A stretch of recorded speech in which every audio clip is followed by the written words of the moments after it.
Every year, millions of dollars in music royalties just disappear into this industry black box. Oh, yeah. It's just a massive void of unclaimed money. Right. It's completely untrackable, and ultimately it's lost to the artists who actually earned it. Which is wild when you think about it. It is. And, you might think it's because of shady accounting or backroom deals, but usually it comes down to something much more mundane. Bad paperwork. Exactly. Bad paperwork. So, welcome to the deep dive.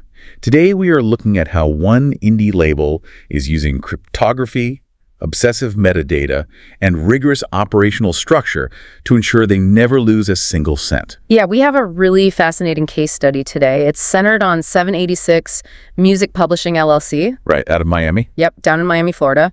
They're an independent electronic label, and they operate with a pretty tightly curated catalog, about 50 to 60 tracks. Which makes them a perfect microcosm for what we're talking about today. Exactly. They aren't some massive corporate conglomerate, but they've definitely evolved far beyond, a hobbyist just uploading tracks from their bedroom. So our mission for you today is to extract the ultimate blueprint for turning raw creative passion into a highly structured, scalable business in 2026. Because it really is a business. It is. Whether you are looking to break into the modern music industry or you're just fascinated by how digital businesses actually operate under the hood, we are going to show you how a creative vibe transforms into a lasting financial legacy. And the most crucial part of that transformation actually happens before a single note of music is ever released. Such as the unsexy part. Highly unsexy. But if you want the market to treat you like a serious business, you have to actually build the infrastructure of one. Right.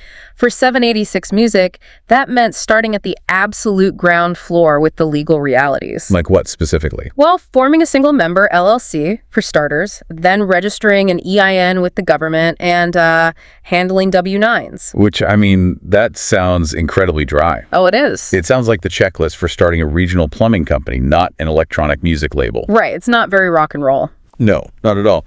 But reading through the sources, the rationale is undeniable. If you skip those foundational steps, you are personally liable for any legal dispute. Exactly. And you turn your personal tax return into an absolute nightmare once revenue actually starts flowing. Yeah. You really have to create a distinct financial entity. That separation is vital, but the LLC is just standard business practice. The music-specific foundation they lay down next is where the complexity really scales up. Oh, yeah. My head started spinning reading this part. It requires navigating a highly fragmented web of publishing and royalty registrations. Right. Because to do this correctly, 786Muzik registers with BMI. Yes. And they set up both a publisher account and a writer account. Right. You need both. Then they have to register the exact same catalog with Sound Exchange. Yep. Then they go to the MLC. Correct. And then, on top of all that, they integrate with Songtrust. Yeah. I have to push back on this bureaucracy here. It's a lot. It is a lot. We have the technology for decentralized finance and global ledgers. Why on earth is the music industry still requiring a label to register in 4 different places just to collect a paycheck? I know, it sounds ridiculous. Why isn't there just a central music bank? Well, it is a massive source of friction for independent artists, I'll give you that. But to understand why the system works this way, you really have to look at the legal definition of a song. Okay, lay it on me. A single track isn't just one monolithic product. Legally, it's a bundle of distinct rights. Every time that song is utilized in a different medium, it triggers a different legal mechanism. Generates a different type of royalty. Exactly. So we aren't just selling a product, we are licensing different usage rights. Let's break down how those different societies actually function in the real world. Okay, let's do it. Give me a real-world scenario. Let's use a physical location. If a local coffee shop or a nightclub plays your track over their speakers, right, or if it gets played on traditional AM/FM radio, that generates what's called a public performance royalty. Okay, and BMI handles that. Yes, BMI is the organization that tracks and collects that specific money.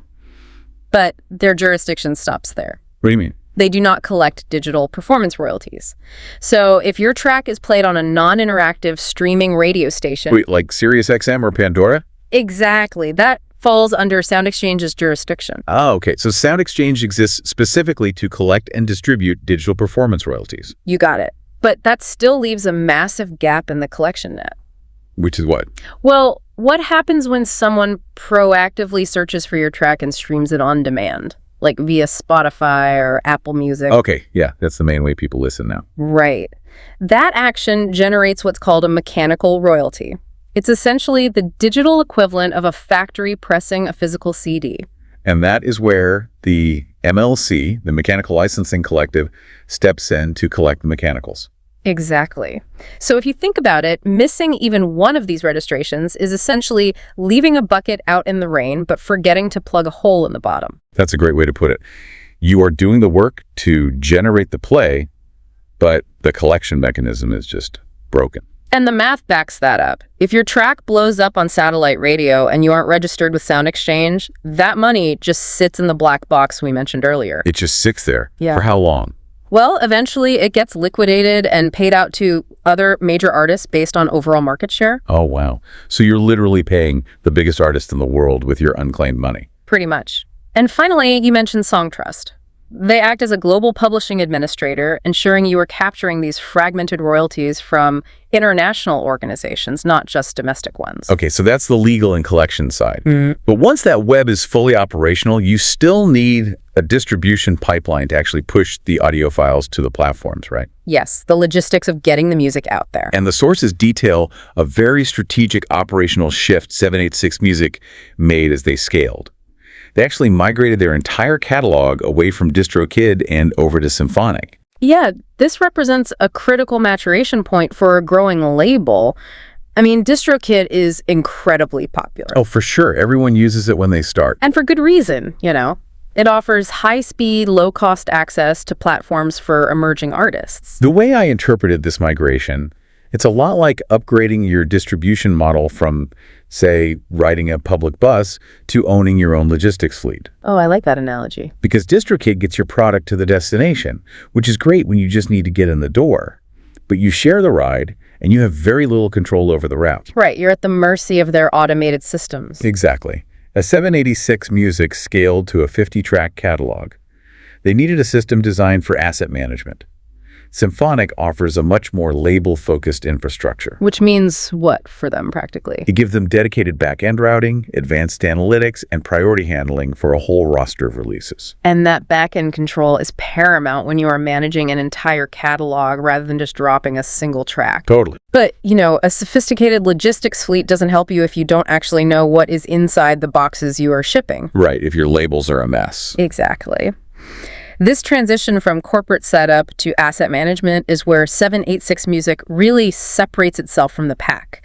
They treat the metadata of their tracks with obsessive precision. The actual tagging of the files. Yes. The sources show they manage the entire catalog through a centralized Notion database. Very organized. Every single release gets a sequential catalog number and an ISRC. The International Standard Recording Code. Right, which serves as the unique digital identifier for that specific master recording. But they go much deeper than just a spreadsheet. Oh, they do. They alter the actual audio files using BWF, or broadcast wave format. Okay, this is where it gets really technical. It does. They use a tool called BWF MetaEdit to embed data directly into the file at the BEX version 2 standard. Right. Wait, BEX version 2, I mean, I know an ID3 tag on an MP3 is. Sure, like taping the artist name into iTunes so it shows up on your screen. Yeah, exactly. So what makes BEX fundamentally different from that? Well, the difference really comes down to permanence and quality. An ID3 tag on an MP3 is essentially slapping a digital sticky note onto a highly compressed audio file. Okay. If that file gets converted, transcoded, or run through certain broadcast systems, that sticky note often falls right off. Oh, I hate when that happens. The metadata is just lost. Exactly. BWF, on the other hand, is broadcast grade.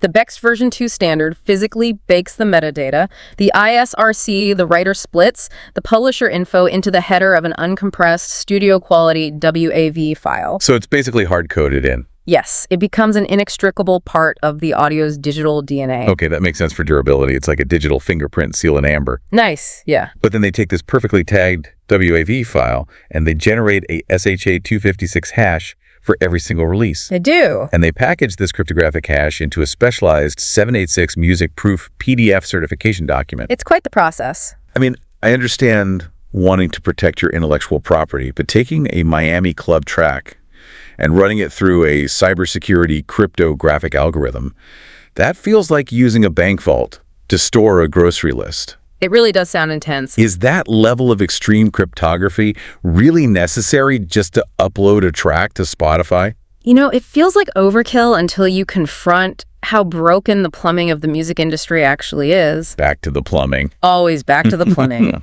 This ties directly back to that black box of unpaid royalties we talked about at the start. Right. The streaming platforms and the collection societies process billions of microtransactions a day. When they cannot perfectly match a stream to a rights holder, the payout just fails. Because the metadata they received was either incomplete or, like you said, got stripped away during a file transfer. Exactly the issue. If there is ever a legal dispute over who owns a master recording, Which happens all the time. all the time, or a conflict over the exact date a track was finalized, or even if a collection society claims they don't have sufficient proof to release your mechanical royalties. Ah, okay. 786Muzik doesn't just reply with a screenshot of a hard drive. Right, which proves nothing. They provide a time-stamped, mathematically indisputable cryptographic proof of existence from the exact moment that file was finalized. And it's tied directly to the Beck's version 2 embedded data. That is bulletproof. They aren't just protecting against theft, they are building a permanent, indestructible bridge between their audio assets and their bank account. All right, so you've built this impenetrable digital vault. Every track is Beck's encoded, cryptographically hashed, and the global collection societies know exactly where to send the checks. The dream scenario. But a perfectly secure asset sitting in a vault doesn't actually generate any of those checks. No. The metadata is useless without a monetization engine. And looking at the sources, the traditional model of just uploading to a streaming platform and hoping the algorithm favors you, it's completely absent from 786Muzik's strategy. Yeah, relying purely on the fraction of a penny per stream model is a very difficult way to sustain a business. Almost impossible. This is where the label's strategy expands significantly. They focus heavily on platforms that offer alternative monetization mechanics, specifically YouTube. But they don't use YouTube the way most labels do. No, not at all. The standard industry practice seems to be treating YouTube as just an audio dump. Oh. You release a track on a Friday, you slap a static image of the album cover onto the audio, upload it to YouTube, and abandon it. Which ignores the fundamental way the YouTube algorithm functions. Exactly. It isn't designed to reward static audio, it is designed to reward session time. And 786Muzik capitalizes on that by treating their channel like a specialized television network. They execute a multi-series strategy. What kind of series? They are producing weekly and bi-weekly DJ mix series. They host podcasts. They release documentary-style storytelling content. Oh, wow. So they are really feeding the algorithm what it wants. Yes, because when you look at the mechanics of the YouTube Partner Program, it requires specific thresholds of watch hours to actually monetize a channel. Right. I think it's like 4,000 watch hours. Exactly. And a 3-minute electronic track might get a few hundred views, but it takes forever to accumulate 4,000 watch hours that way. It would take an eternity. But a 1-hour, highly curated DJ mix series, that racks up watch hours exponentially faster. They are hacking the threshold requirements by changing the format of the delivery. That is really smart. And the sources detail how this feeds into search engine optimization, too. Oh yeah, SEO is huge here. By using highly specific titles, standardized tags, and incredibly consistent thumbnail designs, they are building SEO dominance for niche electronic music terms. So when someone searches for Miami Club beats, they pop up first. Right. Plus, all of that long-form video engagement actually translates into YouTube music streaming credits on the back end. Oh, really? Yeah. They aren't waiting for a Spotify curator to bless them with a playlist placement. They are engineering their own gravity. They're building an audience engine that they control. Absolutely. But while YouTube provides steady, scalable revenue, there is another monetization strategy detailed in the case study that operates on a completely different financial level. Sync licensing. Yes, placing tracks in film, television, video games, and commercial advertising. The holy grail for indie artists. The case study highlights their integration with platforms like MusicBed, Artlist, and Epidemic Sound. And the financial potential here is just staggering. It really is. One source notes that a single, well-placed sync license can easily out-earn an entire year of standard digital streaming. Easily. A global commercial placement can yield tens of thousands of dollars in a single upfront clearance fee. Just for the upfront. Yes. Not to mention the back-end performance royalties generated every time that commercial airs on television. Okay, but here's the friction I don't quite understand. If I am a music supervisor working on a massive brand campaign or a new Netflix series, I have the budget. Right. Why would I spend my time licensing a track from a boutique indie label in Miami instead of just pulling a recognizable hit from a massive major label's catalog? It comes down to the speed of business and the nightmare of clearing rights. More paperwork. Always more paperwork. A music supervisor is almost always working against a brutal production deadline. If they decide they want a famous pop track from a major label, they have to negotiate 2 entirely separate licenses. Okay. First, they have to go to the record label to clear the master license, which is the right to use the actual sound recording. Which takes time and lawyers. Lots of time and lots of lawyers. And then they have to track down the publishers to clear the sync license, which is the right to use the underlying composition. The sheet music and lyrics. Exactly. And if that pop track has 5 different songwriters, the supervisor has to get approval from 5 different publishers or estates. What a headache. If even one of those writers holds out or demands too much money, the entire deal collapses. It can literally take weeks to clear a major track. Okay. So this is where 786Music's obsessive foundation becomes their biggest competitive advantage. You see it now. Because they operate as a single-member LLC that meticulously controls both the label side and the publishing side. They own the master license and the sync license outright. Exactly. They're a frictionless one-stop shop. That is the indie advantage. A music supervisor can email 786Muzik on a Thursday afternoon saying, hey, we need this track for a global campaign by Friday morning. And they can actually deliver. 786Muzik can sign off on all rights for all territories in a single reply. In the synchronization world, the ability to clear rights instantly is often way more valuable than the fame of the track itself. And they actively lean into this from a branding perspective.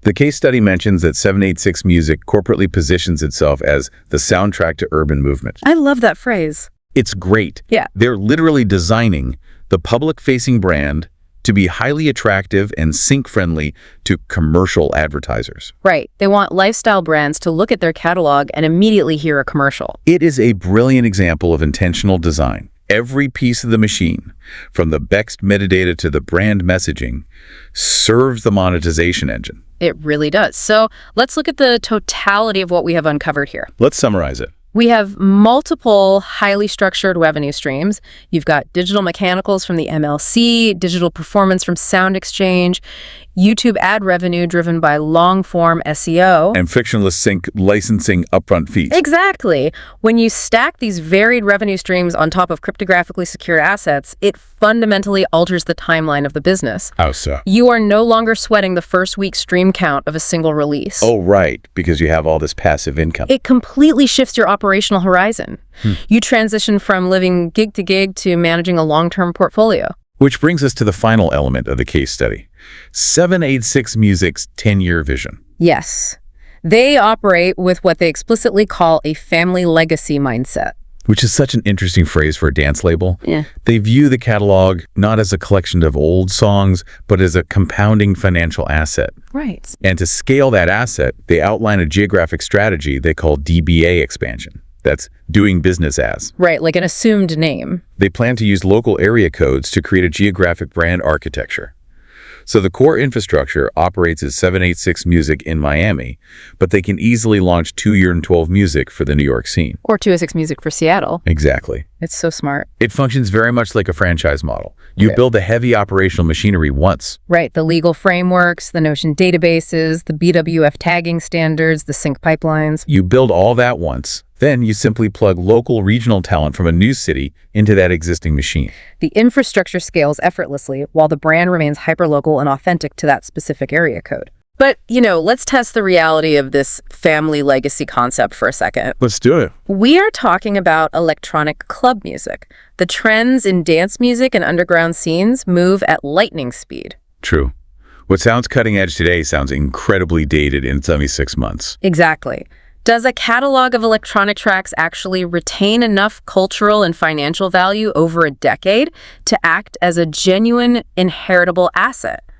Like, does a music supervisor really care about a 15-year-old club track? Well, if the label's only revenue engine was the Spotify algorithm, you would be absolutely right to question that. The organic streams for a club track will inevitably spike and then decay. They always do. But when you synthesize all the mechanics we've discussed today, the answer is yes, it holds its value.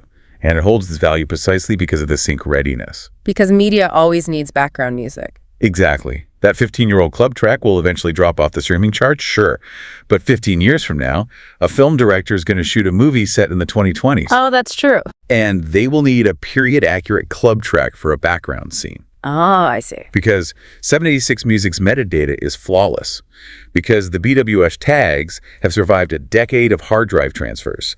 And because the label remains a one-stop shop for clearance, that track will secure the sync placement. That makes total sense. The administrative discipline is what actually preserves the value over time. It prevents the track from becoming just another lost file in the black box. The paperwork transforms fleeting pop culture into a durable, royalty-generating financial instrument. Beautifully said. And a meticulously documented catalog of financial instruments is absolutely something worth inheriting. Which brings us to the ultimate irony of this entire deep dive. What's that? Well, we started by talking about the glamorous, champagne-popping image of a record label. And 786Music's official public motto is literally, "The vibe is the only rule." Right, which sounds so carefree. It is a fantastic piece of marketing, but as we've seen under the hood, it is a complete misdirection. It really is. Because in reality, protecting that vibe requires an almost obsessive level of operational discipline. So true. Whether you are listening to this right now and planning to start a record label, launch a tech startup, or run a freelance design business, the universal lesson from 786Muzik is that unsexy foundations are what actually guarantee creative freedom. You cannot be free to create, and you certainly cannot protect your vibe if you are drowning in unpaid royalty disputes, lost metadata, and broken distribution pipelines. Exactly. Structure buys you freedom. That is the essential takeaway. But, looking at this specific model, where a music catalog is engineered to function as a compounding, inheritable financial asset, much like commercial real estate. Yeah. It leaves me with one highly provocative thought for the future of the industry. All right, what's the thought? If these indie labels are securing their assets with cryptographic proofs and building highly localized DBA franchises like 212Muzik or 206Muzik, how long will it be until the everyday fans and local investors in those area codes start buying fractional shares in the label's catalog? Oh, well. Imagine a future where fans treat their hometown artists exactly like local startup stocks, investing directly in the intellectual property of their own city's music scene. Buying equity in the local vibe, because the back-end mechanics are finally secure enough to support it. Exactly. That would completely rewrite the relationship between a label, an artist, and the community that supports them. It goes so far beyond just buying a ticket to a show. When the foundational mechanics are this robust, the possibilities for monetization and community ownership are entirely open. Well, on that note, we want to thank you for joining us on this deep dive into the operational mechanics of the modern music business. Keep exploring, keep questioning the systems you interact with every day. And remember, the next time you hear that heavy bass vibrating through the floorboards of a venue, someone, somewhere, is generating a BWF metadata tag to make sure they get paid for it. See you next time.